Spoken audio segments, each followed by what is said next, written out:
All right, let's step back in time, way back. We're heading to the year 1255. Just picture it. A world lit by fire and sun, a world where your whole life is basically decided by who you were born to. We're landing in a medieval English manor, where the lives of lords and peasants, the free and the, well, not so free, are all tangled up together out of duty, desperation, and, you'll see, some really surprising moments of connection. The gap between the stone walls of the castle and the mud and stick hut of a peasant. That wasn't just a physical distance, it was this massive social chasm. But inside this super rigid system, real people lived and dreamed and struggled. So in this explainer, we're going to trace the personal stories of the young people who actually called this place home. So we're going to kick things off with two very different paths to growing up.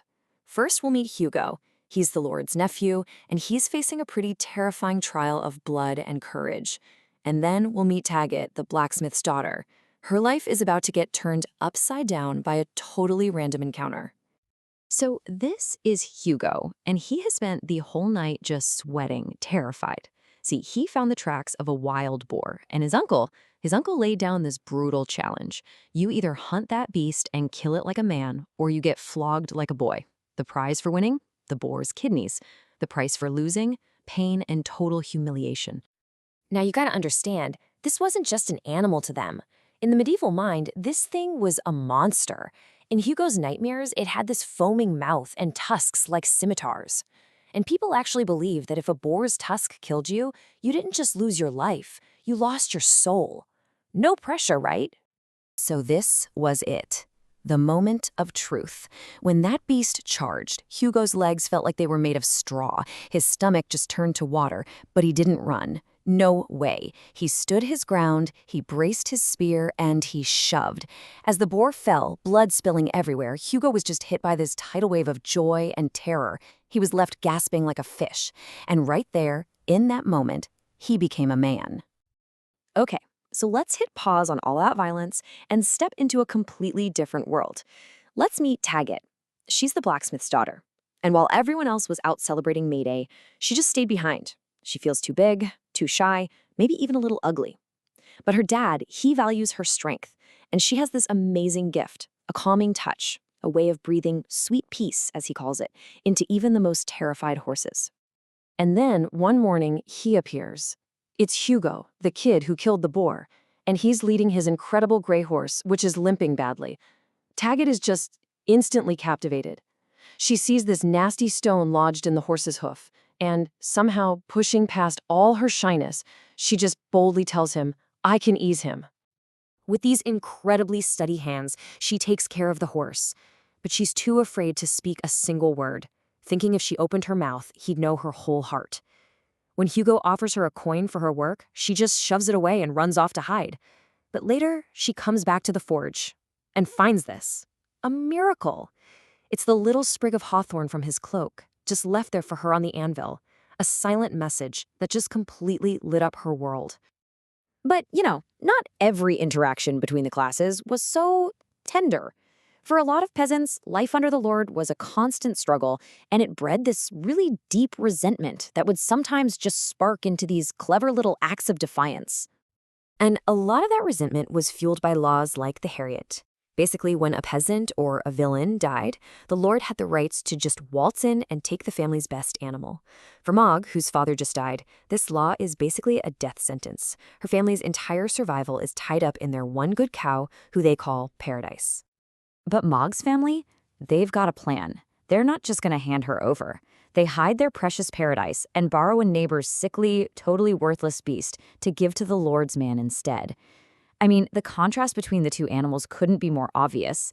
It's this desperate, clever gamble to fool the lordship and save their own future. And spoiler alert, they pull it off and wait till it's dark to bring Paradise home. This simmering resentment could also just boil over into pure impulse. On the left, you've got Isobel, the Lord's daughter, who honestly believes her high status is just, God's will.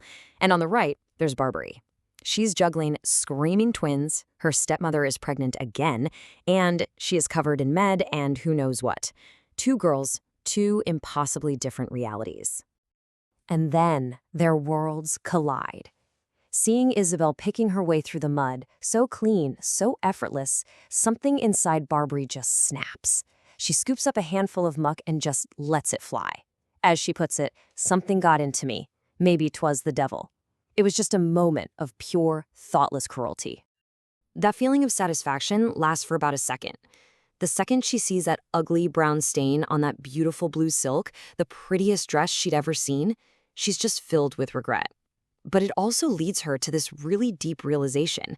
Whether you're in silk or sackcloth, all women face the same trial of childbirth. Rich or poor, one day Isobel will squat in the straw and scream with the pain just like every other woman.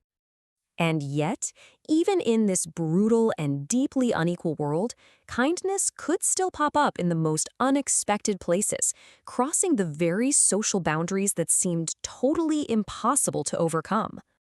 So let's meet Jack. He's Mog's brother.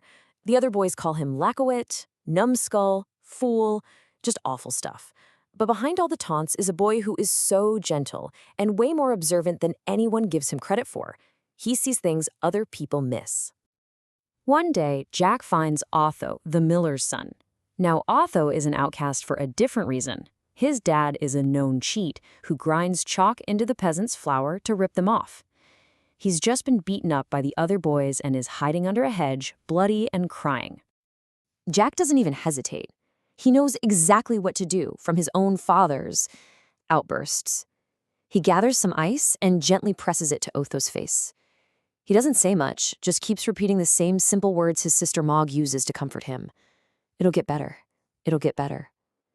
And in that quiet moment of shared pain, this totally unlikely friendship is formed between two village outcasts. For some people, though, the only real answer to the hardships of this life wasn't defiance or even friendship. It was escape. The dream of freedom was this incredibly powerful lure, a chance to build a life beyond the one you were just born into. And that brings us to our final story, the story of Pask, a runaway villain. He took off after his parents died of sickness, and he was haunted by his father's words that feeding your kids just makes you a slave for life. Now he's a vagabond, just surviving on his wits, and as we see here, hiding from a winter storm in the Lord's dog kennels. So what's driving him? What keeps him going? This number. There was a law back then. If a runaway like him could live in a town for 1 year and 1 day without getting caught, he would legally be a free man. That one simple rule, that is his entire world. It's his only hope. But survival is brutal. Pask nearly starved to death that winter until a small act of kindness basically saved his life. A little girl named Lowdy found him hiding in the kennels, and without saying a word, she just scooped a handful of porridge from the dog's bucket and offered it to him. He was so hungry, he just gobbled it down and licked her fingers clean. That one moment became his anchor. As he journeys toward that year and a day of freedom, he holds on to this dream. And it's not just about new clothes or hot food, it's about returning to Lowdy. He pictures himself walking back to her, a free man, to give her a blue ribbon for her shaggy hair. So, from Hugo's brutal hunt to Pask's quiet dream of a blue ribbon, these voices from 1255 paint this incredible picture of a world governed by a really rigid social order. But they also show us something else, don't they? So we're left with this question. In a world defined by hardship, what ultimately proves to be stronger? The unyielding force of rank or the quiet, enduring power of human kindness?